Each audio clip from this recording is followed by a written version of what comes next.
welcome back to another quick review. Today we are talking about Final Fantasy VII Rebirth, a game that I played and reviewed last year on the channel. You can go back and watch that video, but I decided to replay it recently. I'm reviewing it again here today with another edition of Quick Review.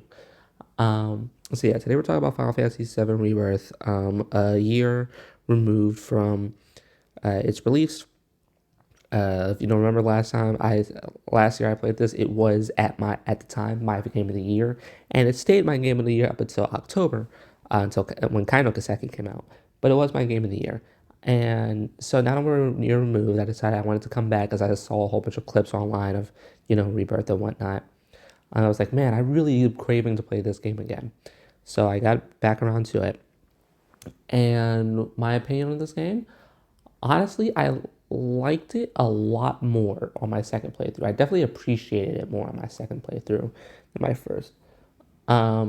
Rebirth is a very interesting game in which I think that second playthrough can make or break it for you, right? And I think a lot of that has to come down to story choices as well as world design choices. For story choices specifically, I definitely can understand what they're not understand what they're going for, but like I definitely vibe with what they're going for, right? There's a variety of things in this game that you go back and play it again and you're like, you know what, that wasn't as bad as a choice that I remembered. Granted, I don't really remember Rebirth making a lot of bad story choices to begin with, because I really enjoyed the story, even the ending, right? My the reason why I love Rebirth's ending so much is because there's so many. It's like so open ended, and there's also so many different possibilities for what could happen. Right? It's like where it's going, but at the same time, there's so many different little possibilities, and little things that could happen that are very very interesting. And so I think it reinforced to me that I still really enjoyed the story, the world design. Yeah, because listen, man. Final Fantasy VII Rebirth is very interesting, where it's like a decent amount of the world, while janky to travel at times, is very fun to navigate. The grasslands, Junon, Cosmo Canyon, and even Nibelheim. Nibelheim is easier because it's short, but also those chocobos are sick, right? Even Nibelheim, those are all areas that are very fun to explore, right? Those are the best four areas in the game. Then there's Cosmo Canyon, and it's just yeah, it's a bit annoying, but it's not terrible, right? The gliding chocobos can kind of suck, and the ramps to get to certain areas also kind of sucks. But I think for the most part, it's not infuriating. Gongaga still sucks. There's no way to get around it. Gongaga still sucks. And it's it definitely didn't suck as much because I had I played the game before. I'd been through Gongaga before, so Gongaga didn't take as long as my first playthrough. Also, my first playthrough is actually on YouTube, by the way, youtube.com/kp2hd. You can go watch that there. My entire first playthrough. But it didn't take as long as my first playthrough, but it still sucked. But like I said, the area design, the world design, gets better, but at the same time, it is also very it's better with time. Like I said, Gongaga didn't take too long, but it is also very easy to see the flaws in its world design and movement when you go back and replay it. Combat is still phenomenal in this game. It's probably the best JRPG combat system ever. As much as I love turn-based combat systems FF6, turn-based in quotations for that one, FF6, and trails and whatnot. And as much as I love certain action combat systems, I adore FF16. Obviously, that's DMC, but I adore FF16, and the Xenoblade series. Even going back to turn-based with Dragon Quest, love those stuff, right? This still has, I think, the best JRPG combat system in any video game. It takes Rebirth's combat system and just elevates it to a new level with synergy, and more options to do in the air, more weapons and more materia. It's just so much fun. It's a lot of fun, and combat movement is also improved.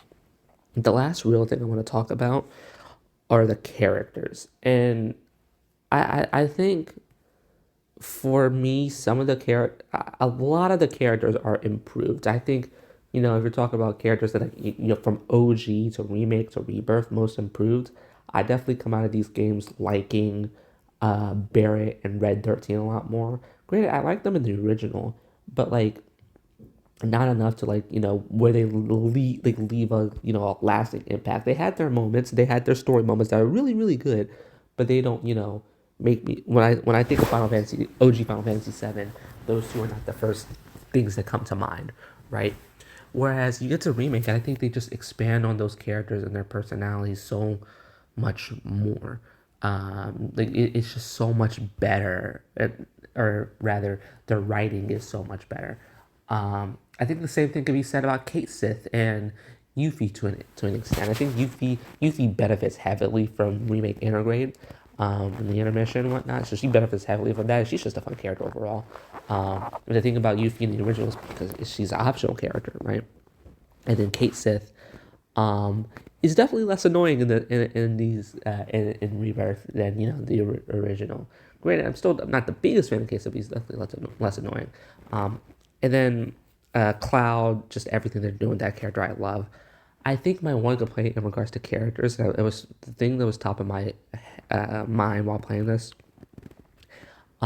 It's just the juxtaposition of every other character, for me at least, in my opinion, every other character and Tifa. I don't know what it is about Tifa in these past two games that have made me enjoy this character less and less. I do genuinely believe the thing about Tifa is there are two issues with Tifa. One, her dialogue sucks. Whoever wrote some of those lines for her, listen, dog, I can't anymore.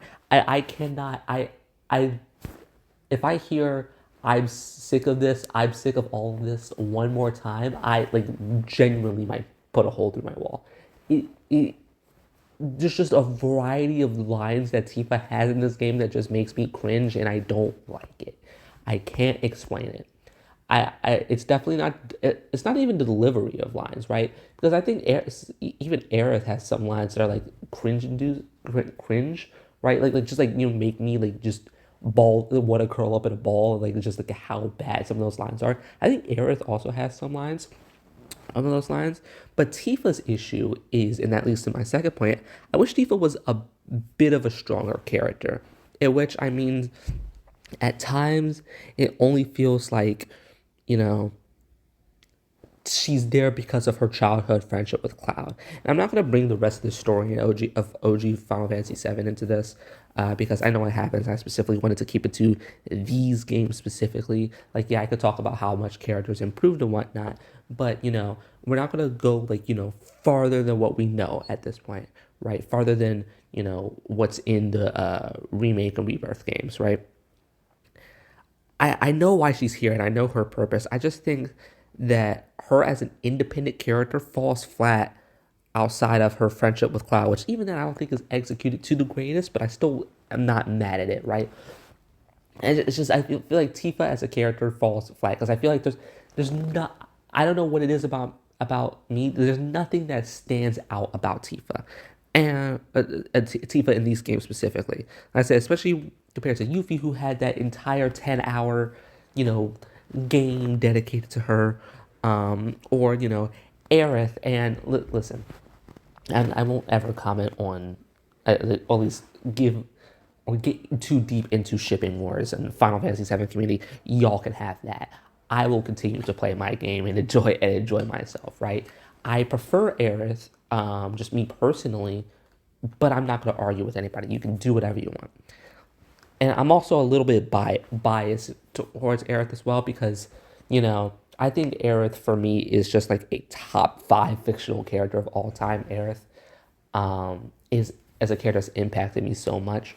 But, just getting back to Tifa, so that's just a bit of a disclaimer. Getting back to Tifa, I feel like Tifa compared to Yuffie and Tifa compared to Aerith, just I feel like she just isn't as strong as a character in these games, and I hope they give her more. Because, like I said, I really like Tifa, especially in OG, and a bit in Remake, right? I really like Tifa.